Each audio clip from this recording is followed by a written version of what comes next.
Saudi আরব দুবাইয়ের কাছ থেকে তেল নিয়ে ইসরায়েল ফিলিস্তিনের উপরে হামলা চালাচ্ছে। শত্রু কোথায় খুঁজতে যাবেন? শত্রু তো আমাদের নিজেদের ঘরে। কারোরই কিছু বলতে হবে না, শুধুমাত্র সৌদি দুবাই যদি একটা কথা বলে, ইসরায়েলের আর সাহস হবে না সামনের দিকে একটা ধাপ বাড়াতে। তারা তো কোনো কথাই বলবে না, কারণ তাদের তো দরকার টাকা।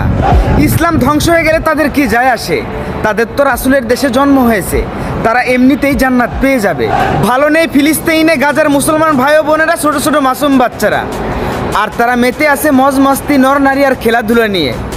জেগে উঠো হে বিশ্বের মুসলমান, ফিলিস্তিনের পাশে দাঁড়াতে হবে, ইসলামকে বাঁচাতে হবে, ঘুমিয়ে থাকলে চলবে না। এই ইতিহাস একদিন রোজ হাশরে সাক্ষী দেবে, ইসলামকে বাঁচাতে গিয়ে শুধুমাত্র ফিলিস্তিন যুদ্ধ করেছে, আর আমরা পুরো বিশ্বের মুসলমানরা বসে বসে শুধু তার তামসা দেখে গেছি।